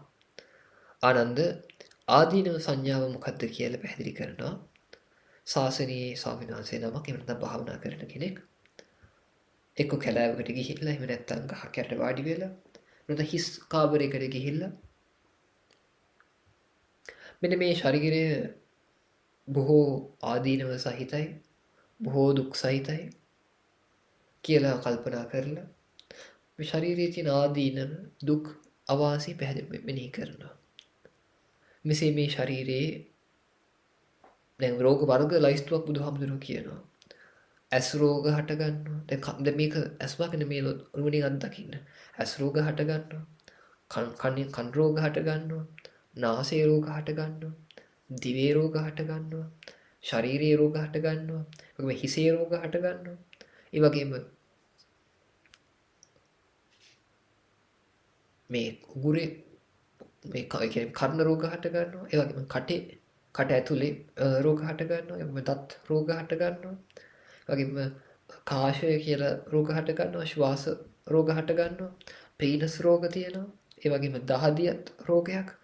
ඒ වගේම ජරාවට පත්වෙන එකත් රෝගයක්. ඒ වගේම ගැඩි ಜಾති එක කණ්ඩ කියලා රෝගයක් තියෙනවා. ඒ වගේම මූර්ජා වීම, සිහි නැතිවීමත් රෝගයක්. ඒ වගේම අතිසාරය එකත් රෝගයක්. ශූලය කියලා රෝග જાතියකුත් තියෙනවා. කොලරා රෝග. ඒ වගේම කුෂ්ඨ, ගෙඩි, ලාදුරු, ක්ෂය රෝග, අපස්මාර, දද, කැසීම්, කුෂ්ඨ, රකසා කුෂ්ඨ, රත්පිත, දියවැඩියාව, පක්ෂඝාත රෝග, පිළිකා, ඒ වගේම බය අතරෙහි එන ගෙඩි, පිටින් උපන් ලෙඩ, සෙමින් උපන් ලෙඩ, වාතයෙන් උපන් ලෙඩ, සෙමින් කියන්නේ සෙම වලින් සෙම් රෝග, පිත් රෝග, වාත රෝග. තුන් දොස් කිපීමෙන් ඇති වෙන ලෙඩ, ඒ වගේම ඍතු විපර්යාසයෙන් ඇති වෙන ලෙඩ, ඒ වගේම වෙනස් පැවැත්මෙන් ඇති වෙන ලෙඩ, ඒ වගේම තමන් මේ ජීවිතේ කරපු සමහරක් දේවල් වලින් උපක්‍රම වලින් ඇති වෙන ලෙඩ, ඒ වගේම කය වැරදි විදිහට පරිහරණය කරලා ඇති වෙන ලෙඩ, ඒ කියන්නේ ලිංගික රෝග. ඒව පවා බුදුහාමුදුරුවෝ කියලා තියෙනවා. ඒ වගේ දේවල්. ඒ වගේම නැවත කර්ම විපාක හින්දා ඇති වෙන ලෙඩ, ඒ වගේම සීතල දැනෙන ගතිය, උෂ්ණය දැනෙන ගතිය, බඩගින්න, පිපාසය, ඒ වගේම ඒ කියන්නේ කය ආදීනවේ තමයි අසුචි පිට කරන්න වීම, මුත්‍රා පිට කරන්න වීම ආදී මෙන්න নানা ප්‍රකාර ආකාරයේ මෙන්න මේ ශරීරයේ දොස් සහිතයි, ආදීනව සහිතයි, දුක් සහිතයි කියලා මෙනෙහි කරන්න කියනවා. නෝක තමයි ආනන්ද ආදීනව සංඥාව කියලා පැහැදිලි කරනවා. ඒ තමයි හතරවෙනි භාවනාව. ඊට පස්වෙනි එක පැහැදිලි කරනවා ආනන්ද පහන සංඥාව කවරේද කියලා. පහන සංඥාව තමයි බුදුහාමුදුරු දේශනා කරන මේ ශාසනීය යම් ස්වාමීන් වහන්සේලා නැත්නම් භාවනා කරන කෙනෙක් මේ කියන්නේ කාමසිතුවිල්ලක් කියන්නේ යම් දෙයකට ආසාවක් හටගන්න මේ කතා කරන්නේ අදාදම නිවන් ලබන්න ඕන එහෙම නැත්නම් මේ ජීවිතේ මාර්ගඵල ලබන්න ඕන සෝතාපන්න වෙන්න ඕනේ කියලා ශක්තියක් තියෙන වීරියක් වඩන්න පුළුවන් අයටයි මේ දේශනාවල ප්‍රයෝජනයක් තියෙන නැත්නම් වැඩක් නැහැ. එතකොට මෙහිම වීරියෙන් වැඩ කරන කෙනෙක්ට බුදුහාමුදුරු උපදෙස් දෙනවා යම් තාක් ආසාවක් හිතේ හට ගන්නවද ඒක රාගික ආසාවක් වෙන්න පුළුවන්. එහෙමත් නැත්නම් යම් දෙයකට රූපයක ශබ්දයකට මෙතන කන දෙයකට ආසාවක් වෙන්න පුළුවන්. කන්න එපා කියලා නෙමෙයි කියන්නේ. ආසාවක් හටගනිද්දි මෙන්න මේ ආසාව යම් තක් ආසාවක් හටගන්නවද ඒක නොයවසයි. වගේම උක කියනවා මේ උපන්නානං කාම විතක්කානං නාදි වාසේති පජහති විනෝදේති වෙහන්ති කරෝති අනභවං ගමේති කියලා. සිතුවිල්ලක් කාම සිතුවිල්ලක් උපදිනවත් එක්කම ආසාවක් උපදිනවත් එක්කම නාදි වාසේති. ඒකට සතුටු වෙන්නේ නැහැ. දැන් අපි එහෙම නෙමෙයි කාම ආසාවක් ඉපදිනවත් එක්කම ඒක ආයේ අත් දෙකකින්ම බදා ගන්නවා ඒ සිතුවිල්ල. අනේ ඒක තව ඒක හරි සතුටින් පිළිගන්නවා. මේ බුදුහාමුදුරු උපදෙස් දෙනවා එද්දිම නාදි වාසේති සතුටු වෙන්නේ ඉවසන්නේ. ඒක පජහති අත්හරිනවා. ඊට කියනවා විනෝදේති දුරු කරලා දානවා. ඊළඟට භ්‍යන්ති කරෝති. ඒ කියන්නේ විනාශ කරලා දානවා, කෙලවර කරලා දානවා. ඒ වගේම අනභවං ගමේති නැවත උපදින්න නැති තත්වයකටම එයාකපත් කරනවා කියලා. මේක මේ වගේ දෙයක්. ඔබේ ගෙදරට නන්නාඳුනන මිනිස්සෙක් කියනවා. ඒ මිනිසයා ගෙදර ගේට්ටුවක් ඇරලා, දොරක් ඇරලා, කෙලින්ම ඔබ ඉන්න පුටුව ගාවටම මිනිසයා එනවා. දකින්නත් එක්ක ඔබ බය වෙනවා. මේ මොන විකාරයක්ද කියලා කපාර සතුට වෙන්න යන්න කියනවා යාට. එයා යනවා. ඊළඟට මෙයා නැවත ආය ඒක නිකන් අර නොයොසයි නාදි වාසයේදී. ආපු ගමන් සතුටු නෑ යන්න කියනවා. ඊළඟට දෙවෙනි පාර පජහති. එයා එනවා ඊට පස්සේ එයා දැන් ගිහිලා මේ දොරෙන් එළියට දාලා ඉවරලා යන්න කියලාම කියනවා. දැන් මුලින්ම වාඩි වෙලා කිව්වේ ඉවසුවේ නෑ. දැන් මේ පාර මොකෝ කරන්නේ? දොරෙන් එළියට දාලම යන්න කියනවා. ඊට පස්සේ ඔන්න පජහති ප්‍රහාණය කළා. ඊට ආයෙ කියනවා විනෝදේති. මේ මනුස්සයා දෙකන ආයෙනවා. ආයෙදී මේ මනුස්සයා ගෙදරින් එළියට දාලා ඉවරලා දොර ලොක් කරනවා තමයි. අන්න විනාශ කරා. ඒකෙම බ්‍යන්ති කරෝති. ඒක මොනවාද නැත්තරම නැති කරන්නයි කියනවා. ඊට පස්සේ මොකද සිද්ධ කරන්නේ? මේ මනුස්සයා නැවත එනවා දොරට තට්ටු කරනවා. ඔබ කියනවා ඔබ බයිනවා වැල්ලා. ඔබ වැඩක් බලාගෙන පාඩුවේ හිටපන් කියලා උන්න බැලලා යවනවා. ඒක නිකන් අර නැත්තරම නැති කරයි වගේ. ආන්න ඊට පස්සේ මේ මනුස්සයා ආයෙ එනවා. ආයෙවට පස්සේ මොකද කරන්නේ? මනුස්ස ඇදගෙන ගිහිලි ඉවරලා ගේට්ටුවේ නුතලියට දාලා ඉවරලා ගේට්ටුව ටිබ්බෙක් දාන. එහෙම නැත්නම් ගේට්ටුව ලොක් කරනවා. අන්න එතකොට එයාට ආයෙ එන්න බෑ. නැවත නූපදින තත්ත්වයකටපත් කරනවා. මෙන්න මේ විදියට අපිට හික්මෙන්න කියලා බුදුරණන් වහන්සේ ආරාධනා කරනවා. තමන්ගේ හිතට ආසාවක් දැනෙනවත් එක්කම ඒකට සතුටු වෙන්න එපා කියනවා. ඉවසන්න එපා කියනවා. ඒක ප්‍රහාණය කරන්න කියනවා. ඒක විනාශ කරන්න කියනවා. ඒක නැත්තරම නැති කරන්න කියනවා. ඒ වගේම නැවත ඒකට උපදින දෙන්නත් එපා කියනවා. මේකට හොඳ සිහියක් පුදුම ආත්ම ශක්තියක් තියෙන්න ඕනේ. පින්වත් දරුවනේ මේ ශාසනයේ වැඩිපුරම පැවිදි වෙලා තියෙන්නේ අතීතයේ බුදුහාමුදුරන්ගේ කාලේ නම් රජවරු, සිටුවරු, රජ කුමාරිකාවෝ, රජ කුමාරයෝ, ඔටුන්න හිමි කුමාරවරු මේ වගේ අය. එතකොට මේ දුප්පත් මිනිස්සෙක් ශාසනය පැවිදෙන්නේ බොහොම කලාතුරකින්. එතකොට මොකද්ද මේකට හේතුව? මේ ධර්මයේ හැසිරෙන්න පුදුමාකාර ආත්ම ශක්තියක්, පුදුමාකාර කියන්නේ අදිෂ්ඨාන බලයක්, ඒ වගේම බොහොම ජවයක් තියෙන්න ඕනේ මේකත් එක්ක සරණ කරන්න. තමන්ගේ හිතේ කෙලෙස් එක්ක, සිතුවිලිත් එක්ක. මේ නිකන් සාමාන්‍ය එදා වෙලා හම්බ කරගන්න මිනිසුන්ට එහෙම සාමාන්‍යයෙන් අති බහුතරයකට අහිම ආත්ම ශක්තියක් නැහැ. මේ කාලේ හිටපු රජවරු, කුමාරවරු, සිටුවරු මේගොල්ලන්ට ඒගොල්ලන්ගේ කර්ම ශක්තිය උනත ඒගොල්ලෝ බොහොම පින්වන්තයි. ඒ වගේම මේගොල්ලෝ පොඩි කාලේ පුරුදු වෙලා තියෙන තමන්ට මොකක්ද ඕන කියලා හිතන්නේ ඒ දේ මිනී මරලා හරි ගන්නවා. ඒක තමයි ඒගොල්ලන්ගේ ක්‍රමය. ඒ කියන්නේ තමන් මොකද තමන්ට ඕනේ කියලා හිතන්නේ ඒක කවුද මැදට පයින්නේ එක්කෙනෙක්වත් බලන්නේ මල මිනි උඩින් හරි තමන්ගේ වැඩේ කරනවා ඒගොල්ලෝ. අන්න එහෙම පිරිසක් තමයි මේ ධර්මය අවබෝධ කළේ. මොකද එහෙම පිරිසකටයි අර කඩාගෙන යන්න පුළුවන්. අර ඔබ දැන් සුගතවාදී කිව්වේ අර ආරබත නික්මත යුජ්ජත බුද්ධ ශාසනේ දුනාත මච්චුනෝ සේනං නලාගාරං කුංජරෝ කියලා. අරබව නික්මයෝ යදෙව් බුදු සසුනේහි වනසව් මරසෙන් බටගේ බිදින ඇතුසේ. බටගයක් බිදගෙන ඇතෙක් සුණු විසුණු කරලා දාන යම්සේද ඒ වගේ මේ කෙලෙස් යුද්ධය කෙලෙස් තමන්ගේ හිතේ ඇති වෙන රාග, ద్వේෂ, මෝහ, ලෝභ, ඊර්ෂ්‍යා, මාන ආදී මේ දේවල් විනාශ කරලා දාන්න කියනවා. ඉතින් මේක එසේ මෙසේ කෙනෙක්ට කරන්න බෑ. නිකන් එදා වේලා හම්බ කරගන්න හිතන මෝඩ පහේ මිනිසෙක්ට කරන්න ඒ මනුස්සර හිතෙන්නේවත් නැහැ, තේරෙන්නේ නැහැ. මේක හැමදාම මේක සේවනය කළේ ශ්‍රේෂ්ඨ ප්‍රඥාවක් තිබෙන මිනිස්සු. අද කුමක්ද අවාසනාවකට ධර්මයේ ගැඹුරු පැතිකඩ සහ වටිනාකම යට ගිහිල්ලා වෙන දේවල් මතුවෙලා බුදුහාමුදුරන්ටත් අපහාස කරන යුගයක් තමයි එළිවිලා තියෙන්නේ. ඒ වුණාට අපි දක්ෂ වෙන්න ඕනේ ධර්මයේ නියම වටිනාකම මතු කරගන්න. එහෙම නැතුව ගියොත් අපි හරිම කාලකන්ණි පිරිසක්. මේ තරම් බුද්ධෝත්පාද කාලයක ඉපදිලත් අපිට පින නැත්තම් මේකේ ප්‍රයෝජන ගන්න වෙන දේවල් කර ඉන්නවනම් අපි හරි කාලකන්ණි පිරිසක්. දවසක් බුදුරණන් වහන්සේ දිවසින් අපාය දිහා බලද්දී යම රජුරුව මේ විදිහට කල්පනා කරනවා. මේ යම රජුරුව කියලා කියන්නේ අපායේ නායකයා. එයාට දුකක් නැහැ. එයා බොහොම සතුටින් ඉන්නේ. එයාට ඒ කියන්නේ මේ අපාය දිහා බලන් ඉද්දී එකපාර බුදුහාමුදුරන්ට මෙයාගේ සිතුවිලි දාමය දිව කනට ඇහෙනවා. එකපාර මත හිතට එනවා. මොකද්ද මෙයා කල්පනා කරන්නේ? අනේ මටත් බුද්ධෝත්පාද කාලයක මනුස්ස ලෝකෙක උපදින්න තියනවද? අනේ මටත් බුදු කෙනෙක්ව බහැ දකින්න තියනවද? අනේ මටත් උන්වහන්සේගේ ධර්මය අහන්න තියනවද? අනේ මටත් බුද්ධ ශාසනයක පැවිදි වෙන්න තියනවද?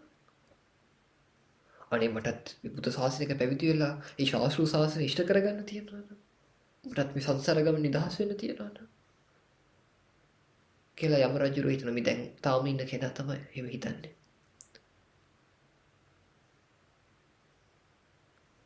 ඉතින් යම රජුරු එහෙම හිතද්දී අපිට මේ හැමදේම ලැබිලා යම රජුරු මෙහාට එන්න බැරුව ඉන්නවා. අපි මෙහාට ඇවිල්ලා ධර්මයක් තිබිලා පැවිද්දත් තාම හොඳට තිබිලා ධර්මයේ සහ භාවනාව හරියට උගන්වන්න පුළුවන් ගුරුවරු තාම ජීවතුන් අතර ඉඳලා මොනවද කරන්නේ බෞද්ධ විදියට? මම ප්‍රශ්නාර්ථය යොමු කරන්නේ ඔබට පිස්සුද කියලා.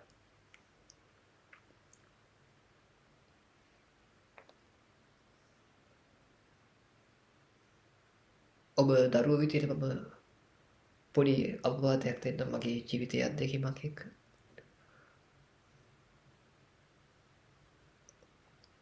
මම ගිහි කාලේ කතෝලික පවුලේ තනි ළමයා. ඒ වගේම පන්තියේ හැම පාරම පළවෙනියා. ඔහොම ඉන්න කාලෙක මම ගියේ බෞද්ධ පාසලකට. බෞද්ධ පාසලේ හැමදාම මම හිතන්නේ මගේ 6 වසරේ අවසාන වාරේ තමයි මම බුදුදහම ගැන යම් උනන්දුවක් ඇති වෙලා පොඩ්ඩක් හොයන්න පොත්පත් කියවන්න පටන් ගන්නෙ.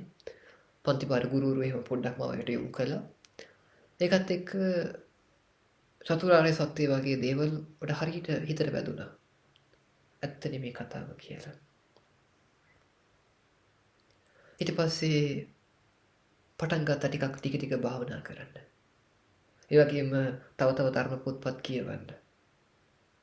මෙතන කවුරු හරි එහෙම මගේ අපි වැඩසටහන වලට එනවා කෙනෙක් සාක්ෂිත් දරුවා පරණ ගුරුවරු එහෙම ඉන්නවා නම් ඒගොල්ලෝ දන්නවා ඒ කියන්නේ මොකක් හරි ඉන්ටර්වල් එකක හරි නැත්නම් හිස් පිටියට එකක හරි අනිත් ළමයි එළියට යද්දි මං සිද්ධ කළේ ඩෙස්ක් එක යට ධර්ම පොතක් තියාගෙන ඒ පොත කෙලින්ම ගන්නවා කියවන්න. ඔන්න ඔය විදිහට තමයි ඒ වගේම ඒ කියන්නේ ධර්මයේ අධ්‍යයනය කරනවා. ඔන්න ඔහොම ගිහිල්ලා කාලයක් එක්ක මේ කතෝලික ළමයා එතකොට ඒ කාලේ බොහොම මම ඒකට රහ වැටුණා. ඊට පස්සේ 8 වසර විතර වෙද්දී මම කවදා හරි පැවිදි වෙලා නිවන් අවබෝධ කරගන්න ඕනි කියලා අදිෂ්ඨානයකට ආවා. ඒත් එක්කම 9 වසර සෙකන්ඩ් ටර්ම් එක වගේ යද්දී දවස් භාවනාත් කරනවා ධර්ම ගැන හොඳ දැනුමකුත් තියෙනවා. තාම කතෝලික හැබැයි. ඔහොම ඉදී අදහසක් ඇති වෙනවා යම් දවසක මම අප්‍රේල් 20 වෙනිදා 2017 තෙරුවන් සරණ යනවා පල්ලියන එක අතහැරලා දාලා. ඒත් එක්ක මම තීරණය කරනවා බුදුහාමුදුරුවෝ කියන්නේ මෙතන ඉන්න මම දන්නේ නැහැ හැමෝම කොහොමද කියලා. මම හිතනවා ඒ කියන්නේ ඔය හැමෝටම වඩා ජීවිතය ගැන ගොඩාක් බලාපොරොත්තු මට තිබ්බා. ටිකක් මෙතන කියන්න ඕනේ ඒවා බොහොම ටිකක් වෙනස් විදිහේ බලාපොරොත්තු පොඩි බැදගෙන හිටපු චරිතයක් මම. එතකොට මෙහෙම එච්චර බලාපොරොත්තු තිබිලත් මම කල්පනා කරේ ඇත්තටම මේ ජීවිතේ මේ බුදුහාමුදුරුවෝ කියන්නේ කෙනා කත කියන්නේ ඇත්තක් නං. එතකොට මං උන්වහන්සේ අපිට කරන්න කියන්නේත් මේක නං. උන්වහන්සේට මෙච්චර මිනිස්සු ගරු කරනවා නම් මෙච්චර දවසට කෝටි ප්‍රකෝටි ගණන් වලින් මල් පහන් පූජා කරනවා නම් හැම ගේකම වගේ බුද්ධ පූජාවක් හම්බ වෙනවා නම් උන්වහන්සේ මෙච්චර කෑ ගහ කියන්නේ නිවන අවබෝධ කරන්න කියලා නම් සසර දුකයි කියලා නම් පැවැත්ම දුකයි කියලා නම් බැඳීම් දුකයි කියලා නම් ප්‍රියයන් තමන්ට ඉන්නවා නම් ඒක දුකයි කියලා නම් මම මොන පිස්සුවද මේ රටන්නේ කියලා කල්පනා කරේ. මම බොරුවට උන්වහන්සේ කිව්වයි කියලා භාවනා කරනවා. මම බොරුවට උන්වහන්සේ කිව්වා කියන උන්වහන්සේගේ බණ පොත් කියවනවා. මොකද මම කරන විහිළුවක් නේ මම කරන්නේ. උන්වහන්සේට සාදු සාදු කියන මල් පහන් පූජා කරනවා. උන්වහන්සේ කිව්ව දේ කරන්නේ. මානසික ලෙඩ්ඩු. එහෙම තමයි කියන්න වෙන්නේ. එච්චර උන්වහන්සේ කියන දේ දැන් බුදුහාමුදුරුවෝ පැහැදිලිවම දේශනා කරනවා. යම් කෙනෙක් නියම හරියටම ශ්‍රද්ධාව තුළ පිහිටලා තියෙනවා නම් ඒ කෙනාට ගිහි ජීවිතේ රදින්න බෑ කියලා. එපා වෙනවා. බුදුහාමුදුරුවෝ කිව්වනම් මම කරන්න ඕනේ මේක. ඒකයි නියම ශ්‍රද්ධාවන්තයාගේ ස්වභාවය. බුදුහාමුදුරුවෝ කිව්වේ නිවන් දකින්න එක නම් ජීවිතේ වෙන්න ඕන දේ. එතනින් එහා වෙන කිසි කතාවක් නැහැ. ආයේ අම්මා තාත්තා බලන්න කෙනෙක් නැති වෙයි. අරකයි මේකයි අධ්‍යාපනය නැතිකොට සමාජ පිළිකම ගැනීමක් නැති වෙයි. ආයේ පැවිද්ද එපා වුණොත් මොකද සිද්ධ කරන්නේ? කිසි කතාවක් අදාළ නැහැ. ඒකයි ශ්‍රද්ධාව කියන්නේ. සද්ධායස තථාගතස්ස බෝධිං. ශ්‍රද්ධාව කියලා කියන්නේ තථාගතයන් වහන්සේගේ අවබෝධය අදාහ ගැනීමයි. එහෙම නැත්තම් බය වෙන්න එපා. බය නැතුව කියන්න මට හරියට ශ්‍රද්ධාව නැහැ. මම නිකන් අවුට්සයිඩර් කෙනෙක්. මම නිකන් බාහිරින් ඉඳලා මේ බුදුදහම ගැන අධ්‍යයනය කරන කෙනෙක්. මම ඒ කියන්නේ මම හරිම බෞද්ධයෙක් නෙමෙයි මම එහෙම කෙනෙක් කියන්න ගැටලුවක් නැහැ. හැබැයි මේ ශ්‍රද්ධාව මම නියම බෞද්ධයෙක් කියා බුදුහාමුදුරුවෝ කිව්ව දේ කරන්න බැරි නා. අඩුම තරමේ ගිහි වෙදලා භාවනා කරන එකවත් කරන්න බැරි නා. තමන්ට බෞද්ධයෙක් කියගන්න එක මහා අපරාධයක්. බුදුහාමුදුරන්වත් කරන නිග්‍රහයක්. බුදුහාමුදුරුවෝ කියනවානේ උන්වහන්සේගේ පිරිවෙන් මංචකෙත් කියනවා ආනන්ද ඒ කියන්නේ මට ආමිස පූජාවකින් වැඩක් නැහැ කියනවා. මාව සතුටු කරන්න පුළුවන් හැමදාමත් ප්‍රතිපත්ති පූජාවෙන් කියනවා. කියන මාර්ගඵල ලැබලා භාවනා කරලා බුදුහාමුදුරුවෝ සතුටු කරන්න පුළුවන්. කවදාවත් මල් 1000ක් කෝටියක් පූජා කළත් රොන්නරිසාවේ මලින් අතිරෙව්වත් බුදුහාමුදුරුවෝ සතුටක් හිතෙන්නේ නැහැ. අපිට පින් ලැබෙයි. බුදුහාමුදුරුවෝ සතුටු වෙන්නේ නැහැ කවදාවත් ඒකේ. ඔන්න තමන් සෝවන් වෙලා පෙන්වන්න. එහෙම පළවෙනි ධ්‍යානයේ වගේ සමාධි මට්ටමක් උපදවගෙන බුදුහාමුදුරන්ට පෙන්වන්න. ස්වාමිනී භාගතුන් වහන්සේ මම ඔන්න උත්තරීතර මනුෂ්‍ය ධර්මයක් සාක්ෂාත් කරගත්තා කියලා. බුදුහාමුදුරුවෝ සාදු සාදු කියලා අනුමෝදන් වෙයි. මගේ ලයේ උපන් දරුවෙක් කියලා අනිත් අයට පැහැදිලි කරයි. පෙන්වන්න දෙයි. ඒ ජීවිතේ ඇති කරගෙන කුමක්ද අවාසනාවකට සමහර ස්වාමීන් වහන්සේලාත් සමහර ගිහි අයදුත් ධර්මය ගැන කිසිම හරියකර අදහසක් නැතුව වටේ යනවා කරන්න දෙයක් නැහැ ඒකට. හැබැයි ඔබ හරි වාසනාවන්ත වෙන්න, දක්ෂ වෙන්න, සත්‍යය වටහාගෙන සත්‍ය වෙනුවෙන් වැඩ කරන්න. අවබෝධය වෙනුවෙන් වැඩ කරන්න. බුදුහාමුදුරුවෝ කියනවා අපි මේ ජීවිතයේ දුකයි සංසාර ගමන දුකයි මේ ලෝකේ අම්මා නොවිච්ච කෙනෙක් නැහැ තාත්තා නොවිච්ච කෙනෙක් නැහැ. මෙච්චර දිග සංසාර ගමනක් නා. එච්චර කාලයක් අම්මට තාත්තට දුවට දරුවට පුතාට නෝනට මහත්තයාට සේවය කර කර හිටියා නා. කවදාවත් මට සමන් සේවයක් කරගෙන නැහනේ. මේ ජීවිතෙත් ඒ සේවය ඉවර කරලා ඉන්න ද හිතාගෙන ඉන්නේ. කවදාවත් මේක ඉවර කරලා ඉන්න. බදාම කොහේ හරි යන හිටිනවා. මම හිතුවේ විදියට. ඕනතරම් අතීතයේ ජීවිතවල අම්මට තාත්තට සලකන්නේ නැති. මම පැවිදි වුණොත් ඇත්තටම මගේ අම්මට තාත්තට සලකන කෙනෙක් නැහැ. මම ඒක දැනන් හිටියා. මට ඒක අදාළ නැහැ. මේක මගේ ජීවිතේ. මමයි තීරණය කරන්නේ මම කරන දේ මම නොකරන දේ. අම්මා තාත්තා වෙනුවෙන් මම ලෑස්ති නැහැ මගේ ජීවිතේ කැප කරන්න. අම්මා තාත්තට මම හිටියනම් යුතුයකම් කරනවා ආදරේ දක්වනවා. හැබැයි ඒගොල්ලෝ වෙනුවෙන් මගේ ජීවිතේ කැප කරන තරම් එහෙම මානසිකත්වයක් මට නම් තිබෙන්නේ නැහැ. බුදුහාමුදුරුවෝ පව දේශනා කළේ කොහොමද? ධම්මපදයේ. අත දත්තම් පරත්තේන බහුනා පිනහාපේ.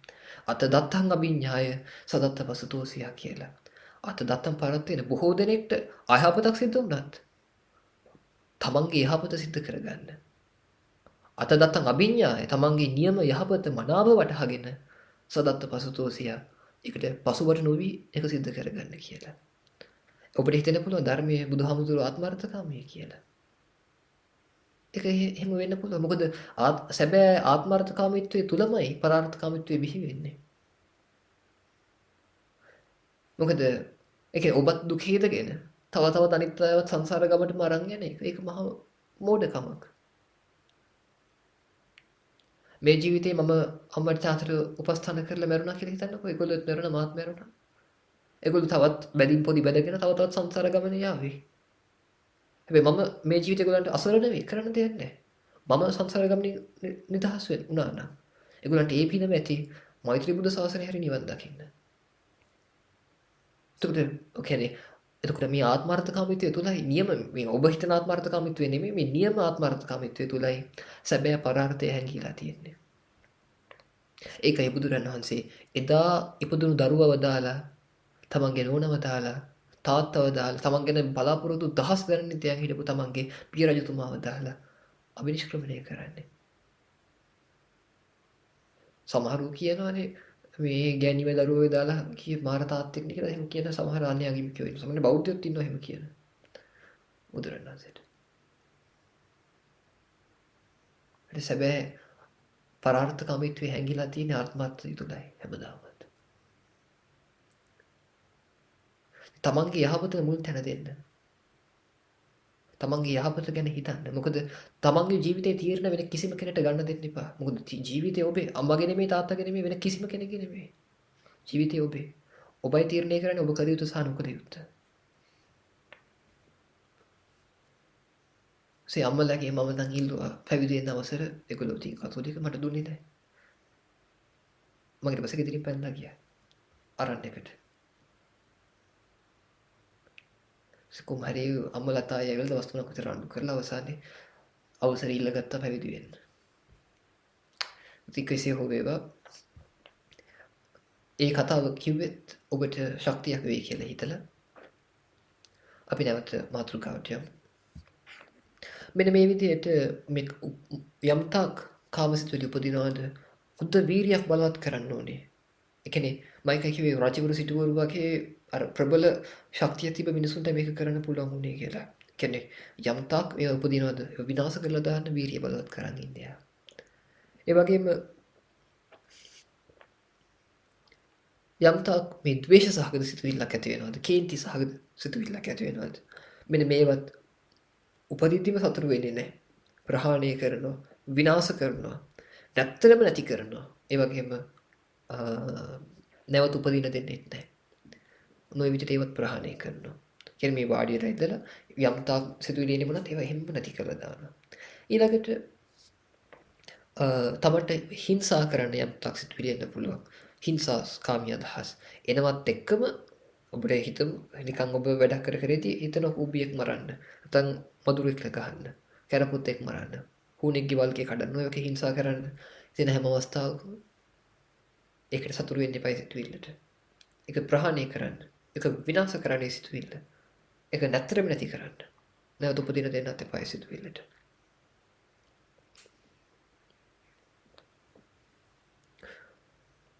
එතකොට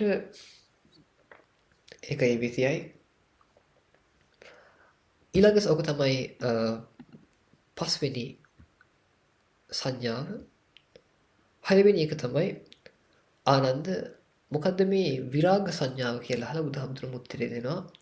ආනන්ද මේ ශාසනයේ ස්වාමීන් වහන්සේ නමක් එහෙම නැත්නම් භාවනා කරන කෙනෙක් කැලේකට ගිහිල්ලා එහෙම නැත්නම් ගහ කැරට ගිහිල්ලා එහෙම නැත්නම් හිස් කාබරයකට ගිහිල්ලා මෙන්න මේ විදිහට මෙනෙහි කරනවා කොහොමද? ඒතං සන්තං ඒතං පනීතං යදිදං සබ්බ සංඛාර සමතෝ සබ්බූපදීපටි නිසග්ගෝ තණ්හක්කයෝ විරාගෝ නිබ්බානං කියලා. ඒ කියන්නේ මේම ශාන්තයි මේම ප්‍රණීතයි එනම් හිතේ සියලු සකස් කිරීම් වල කියවන ගතිවල සංසිඳියාම ඒ වගේම හිතේ වත්කම් ලෙස අල්ලන් ඉන්න මේ කය වේදනා හඳුනා ගැනීම මේ සකස් කිරීම සහ දැනීම කියන මේ පහේ අතහැර දැමීම හිතේ සියලු වත්කම් වල අතහැර දැමීම ඒ වගේම ආසාවේ ඉතුරු නැතුව ෂය කරලා දැමීම ඒ වගේම නොඇලීම නම් වූ නිවන මේ නොඇලීමට කියන තව වචනයක් තමයි නිවන. ඒ කියන්නේ නිවනට කියන තව වචනයක් තමයි නොඇලීම කියලා කියන්නේ. විරාගී වීම. එහෙම නැත්නම් සාය මෙහිදිලා යාමක් වගේ එක. මේව ශාන්තයි මේව ප්‍රණීතයි. එනම් හිතේ කිසිදු සකස් කිරීමකට කෙනෙක් මොකද ලෝකේ ශාන්තම දේ? දැන් උදාහරණයකට මෙහෙම හිතලා බලන්න. ඔබට මම ජාති දෙකෙන් එකක් තෝරගන්න කිව්වොත් එක ඔබට මම කියනවා පැය 12ක් එක දිගට දර බලන්න කියලා. එක ඒක තෝරගන්න. එහෙම නැත්නම් පැය 12ක් එක දිගට ඕන ඉරියව් පොඩක් වෙනස් කරගන්න පුළුවන් භාවනා කරන්න කියලා. හුස්ම රැලි දිහා බලන් ඉන්න කියලා. මොකක්ද ඔකෙන් තෝරගන්නේ? 99.9ක් දෙනා තෝරගන්නේ දර බලන එක හොඳයි කියලා දර බලන්න. හැබැයි යම් කෙනෙක් නැවත නැවත භාවනා තුළ හිත එකඟ කරන්න පටන් ගනිද්දී එයාට තේරෙන්න පටන් ගන්නවා හිතම හොඳට එකඟ වෙලා යම් මොහොතක් එනවා මුලින්ම මහන්සියක් දැනේ වෙහෙසක් දැනේ. හැබැයි හරියට නැවත හිත එකඟ වෙද්දී තමන්ට තේරෙනවා මේ සතුට සැනසීම බාහිර නෙමෙයි තියෙන්නේ. බාහිර දේවල් වලින් ගන්න බෑ ඒක. ඔච්චර බාහිර දේවල් වලින් අපි තෘප්තිමත් වෙන්න හැදුවත් අන්තිම තෘප්තිමත් වීමක් නැහැ ඒවයි. මේ තෘප්තිමත් භාවයේ සතුට සැනසීම තියෙන්නේ තමා තුලමයි කියලා. මේ මෙතනමයි මේ මොහොත තුලමයි කියලා තමන්ට අවබෝධ වෙනවා ඉතින් භාවනාවේ. මෙන්න මේ වගේ මෙයා හිතින් විවිධ මෙනෙහි කරනවා. මේ ස්වභාවයම ශාන්තයි මේම ප්‍රණීතයි. හිතේ සියලු සකස් කිරීම වල කියවන ගතිවල සංසිඳියා. ඒ වගේම හිත වත්කම් ලෙස අරන් ඉන්න මේ කය වේදනා හඳුනා ගැනීම මේ පංචස්කන්ධය අතහැර දැමීම. ආසාව ෂය කරලා දැමීම විනාශ කර දැමීම නම් එකන නොවැලීම නම් වූ නිවන තමයි ශාන්ත මේකම තමා ප්‍රණීත කියලා මෙ වැලීමමයි ශාන්ත ප්‍රනීත කියල මෙ විතර මෙහි කරනවා මෙ මෙහි කරන සංඥාවකුත් තිනකට කියන විරාග සංඥාව කියලා භාවනාව විතර කරන්නත් පුළුවන් ඊළඟට ආනන්ද නිරෝධ සංඥාව කියන්නේ මොකක්ද කියලා අහලා බුදුහාමුදුරුවෝ පැහැදිලි කරනවා ආනන්ද මේ ශාසනයේ ස්වාමීන් වහන්සේ නමක් හෝ භාවනා කරන කෙනෙක් කැලේකට හෝ එහෙම නැත්නම් හිස් තැනකට හෝ ගහක් යටට හරි ගිහිල්ලා අර පාඨයේම නිරෝධය ගැන අල්ලලා මෙනෙහි කරනවා කොහොමද මේ නිරෝධය කියලා කියන්නේ දරුවනේ කියන්නේ අතීතයට නිරුද්ධ වී යාම වගේ දෙයක් ඔබට පොඩක් ගැඹුරු වැඩි මේ අද මාතෘකාව අනිත්‍ය කියලා කියන්නේ සාමාන්‍යයෙන් ඇති වෙලා නැති වෙලා යාම වගේ දෙයක් මේ නිරෝධය කියලා කියන්නේ නැතිවීම නිකන් අර හදුන් කූරක් කිවි යන්නේ වැටි යනවානේ කැල් පිච්චෙන අන්න ඒ වගේ අතීතයට ගෙවි යන ස්වභාවයට කියනවා නිරෝධය කියලා. මෙන්න මේ නිරෝධ ස්වභාවය නිරුද්ධ වෙලා යන ස්වභාවය මෙන්න මේකට හිත නතු කරලා ඉවර වෙලා මෙයා භාවනා කරනවා මේම ශාන්තයි මේම ප්‍රණීතයි. එනම් හිතේ සියලු සකස් කිරීමන සංසේදී යාම හිතේ වත්කම ලත හැර දැමීම මේ නිකන් වචන විතරක් නෙමෙයි මේක හිතින් මේ කියන්නේ හිතින් සියලු සකස් කිරීම නවත්තමින් හිතේ පංචස්කන්ධය හිතින් අතහැරලා දමමින් මේ කය වේදනාදී අතහැරලා දමමින් ඒ වගේම ආසාව අතහැරලා දමමින් ආසාව අතහැරලා දාපු මෙන්න මේ නිරෝධයම මේ හැම එකකම රූපවල ශබ්දවල ගඳ සුවඳවල මේ වගේ අතීතයට නිරුද්ධ වෙන ස්වභාවයෙන් බල මේ සිටීම මේම ශාන්තයි මේම ප්‍රණීතයි කියලා මේම නිවීමයි කියලා මෙන්න මෙයා මේ විදිහට මෙනෙහි කරමින් භාවනා කරන්න පටන් ගන්නවා. ඔක තමයි නිරෝධ සංඥාව. ටිකක් ගැඹුරුයි හිතා කරන්න දෙයක් නැහැ. ඊළඟ එක තමයි මේ අයහන ආනන්ද මේ ලෝකයේ මොනද සබ්බ ලෝකේ අනබිරත සංඥා එහෙම නැත්නම් මේ සියලු ලෝකේ නොවැළෙන සංඥාව කියන්නේ මොකක්ද කියලා. ඊට පස්සේ බුදුරජාණන් වහන්සේ උත්තර දෙනවා ආනන්ද මේ ශාසනයේ යම් ස්වාමීන් වහන්සේ නමක් නැත්නම් භාවනා කරන කෙනෙක් මේ සිත දැඩිසිය ගන්න ඒක සිත වැද ගන්න ඒ වගේම හිත ඇතුලේ läග ගන්න යම් තාක් ක්ලේශ ධර්මිය වෙනවද යම් තාක් අදහස් සිතුවිලි වෙනවද මෙන්න මේ කිසිම සිතුවිල්ලක් ගන්නෙ නැතුව කිසිම රූපයක් මේ හිතේ වැද ගන්නවා රූප ශබ්ද ගඳ සුවඳ රස පහස අරමුණු ඒ වගේම වේදනාව හඳුනා ගැනීම මෙන්න මේ දේවල් හිතේ läග ගන්න ස්වභාවයෙන් යුක්තයි මෙන්න මේ කිසි දෙයක් ගන්නෙ නැතුව දුරින්ම දුරු කරමින් නොයැලෙමින් වාසය කරනවා කියන කිසිම අදහසක් හිතට ගන්නෙ නැහැ හිතේ එන දේ විසික් කරන අනිත් පැත්තට දානවා මෙන්න මේ විදිහට භාවනා කරනවා කියන මේ රහත් වෙන්න ඕන නම් මේ ජීවිතේ රහතන් වහන්සේ නමක් වෙන්න ඕන නම් කරන්න තියෙන ප්‍රතිපදාව තමයි කියන්නේ බුදුහාමුදුරුවෝ. ඉතින් අන්නොහොමත් වාසය කරන්න කියනවා. ඊළඟට 9 වෙනි එක පැහැදිලි කරනවා ආනන්ද මේ සබ්බ සංඛාරේ අනිච්ච සංඥාව. එහෙම නැත්නම් සියලු සංස්කාර සියලු සකස් කිරීම වල අනිත්‍ය සංඥාව කොහොමද වඩන්නේ කියලා. මුලින් කතා කරේ නිකන් අනිත්‍ය සංඥාව. දැන් මේ කතා කරන්නේ සියලු සකස් කිරීම වල අනිත්‍ය සංඥාව. ඉතින් පැහැදිලි කරනවා ආනන්ද මේ ශාසනීය ස්වාමීන් වහන්සේ නමක් එහෙම නැත්නම් භාවනා කරන කෙනෙක් හිතේ කියවන ගතියක් ඇති වෙයිද හිතේ සකස් කරගන්න ස්වභාවයක් වේද මේකට මේ සංස්කාරය පෙළයි මේවට ගරහයි මේව පිළිකුල් කරයි කියනවා. ඒ කියන්නේ හිතේ කියවන ගතියක් එද්දී මේක අයින් කරන්න බලන්නේ මේකට ගරහනවා මේක පිළිකුල් කරනවා. ඒ කියන්නේ මේක පොඩ්ඩක්වත් සතුරු නැහැ. හිතේ කියවන ගතියකට එන්න දෙන්නෙම නැහැ. මෙන්න මේ විදිහට හිත පවත්වන්න කියනවා. අන්න ඕකත් ඊළඟ දේ. ඊළඟ එක තමයි අවසාන එක ආනාපාන සතිය. ආනාපාන සතියේ මේ නියම ආනාපාන සතියේ පියවර 16ක් තියෙනවා. ඔබ දැනට අහලා ඇත්තෙත් සමහර විට අහලා ඇති හුස්ම ගන්න හුස්ම හෙලන එකට සතිමත් වෙන්න කියලා විතරයි වෙන්නේ නැති. හැබැයි සමහර අය පියවර 4කුත් අහලා ඇති. නියම ආනාපාන සතියේ පියවර 16ක් තියෙනවා. නිවන දක්වා යන්න පුළුවන් ආනාපාන සතියක්. ඉතින් ඒකේ වෙනම අපි දේශනාව කරලා තියෙනවා 16 කර ආනාපාන සතිය කියලා පැයක. ඉතින් ඒ දේශනාව අහන්න ඒ සඳහා දැනට නිකන් එකේ වචන ටික කියාගෙන කියොත් කවුරු හරි මේ ශාසනය භාවනා කරන කෙනෙක් කැලේකට හරි ගහක් මුලට හරි නැත්නම් හිස්කේකට හරි ගිහිල්ලා කකුල් දෙක හරස් කරගෙන වාඩි වෙලා කොන්ද හොඳට කෙලින් කරගෙන ඒ වගේම මේ තමන්ගේ මූණ ඉස්සරහට තමන්ගේ අවධානය අරගෙන කය ඍජු කරගෙන ඊට පස්සේ මෙයා සිහියතුවම ආස්වාස කරනවා සිහියතුවම ප්‍රාස්වාස කරනවා. මෙහෙම සිහියතුවම ආස්වාස ප්‍රාස්වාස කර කර ඉද්දි මෙයාට දැනෙන දීර්ඝ ආස්වාස වෙනවා දීර්ඝ ප්‍රාශ්වාස වෙනවා. එතකොට දීර්ඝ ආස්වාස වුණොත් දීර්ඝ ආස්වාස වුණා කියලා දැනගන්නවා. දීර්ඝ ප්‍රාශ්වාස වුණොත් දීර්ඝ ප්‍රාශ්වාස වුණා කියලා දැනගන්නවා. ඔහොම කරන්නේ ආස්වාස ප්‍රාශ්වාස කෙටි වෙන්න පටන් ගන්නවා. එතකොට කෙටිව යනවා කෙටිව යනවා කියලා දැනගන්නවා. කෙටිව ප්‍රාශ්වාස වෙනවා කෙටිව ප්‍රාශ්වාස වෙනවා කියලා දැනගන්නවා.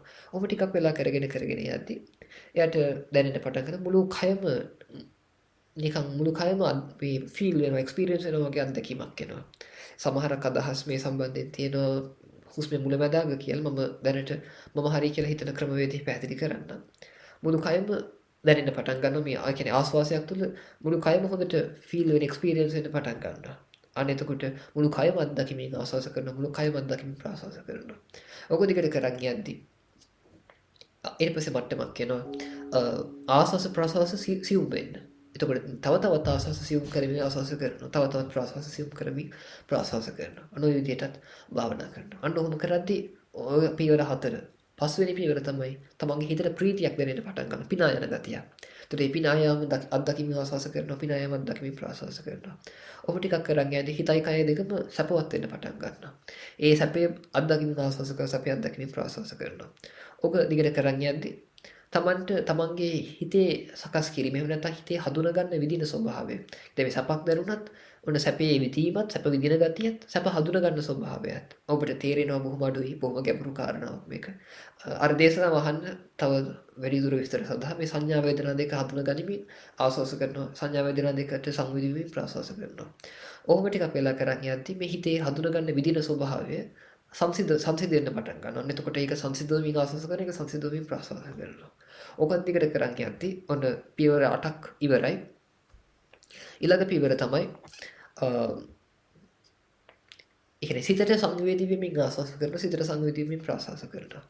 ඊළඟ එක තමයි සිත ප්‍රබෝධයටපත් කරමින් ආස්වාස කරනවා සිත ප්‍රබෝධයටපත් කරමින් ප්‍රාශ්වාස කරනවා. ඔහොම කරන් යද්දී ඊළඟ එක තමයි 10 වෙනි එක 11 වෙනි එක හිත ඒකාග්‍ර කරමින් එකට එකතු කරමින් ආස්වාස කරන හිත එකට එකතු කරමින් ප්‍රාශ්වාස කරනවා. ඔකත් කරගෙන යද්දී ඊළඟ 12 වෙනි එක තමයි හිත හිත හිතින්ම නිදහස් කරවමින් හිත හිතින් නිදහස් කරවමින් ආස්වාස කරනවා. හිත හිතින්ම නිදහස් කරමින් ප්‍රාශ්වාස කරනවා. මේ පියවරින් පියවර යද්දී ඒවා තේරෙනවා. දැන් නොතේරෙන්න පුළුවන් දැනට කමන්නේ. දේශනාව ඉවර කරන්න ඕනේ. හිත ටික කියන්නම්. ඔය 12 වෙනි එක. එතකොට 13 තමයි මේ ආස්වාසය තුල ආස්වාසය දෙයක් කර ගැනීම තුළ ඒක අනිත්‍ය දකිමින් ආස්වාස කරනවා ඒක අනිත්‍ය දකිමින් ප්‍රාශ්වාස කරනවා. ඒ වගේම ආස්වාසය තුළ ඒ කියන්නේ ආස්වාසයට නොඇලෙමින් ආස්වාස කරනවා ආස්වාසයට නොඇලෙමින් ප්‍රාශ්වාසයට නොඇලෙමින් ප්‍රාශ්වාස කරනවා. එතකොට 15 වෙනි එක තමයි ආස්වාසයේ පොඩ අතීතේ නිරුද්ධ වෙවි යාම දකිමින් ආස්වාස කරනවා. ප්‍රාශ්වාසයත් අතීතයට පොඩ නිරුද්ධ වෙවි යාම දකිමින් ප්‍රාශ්වාස කරනවා. අවසාන 16 වෙනි පියවර තමයි ආස්වාසය හිතින් දුරිම දුරු කරමින් ආස්වාස කරනවා ආස්වාසය හිතින් දුරිම දුරු කරමින් ප්‍රාශ්වාස කරන අවසානයේ හිත බොහොම නිශ්චල ගැඹුරු හිතා බැහැමු තත්ත්වයකට හිත අවසානයේපත් වෙනවා.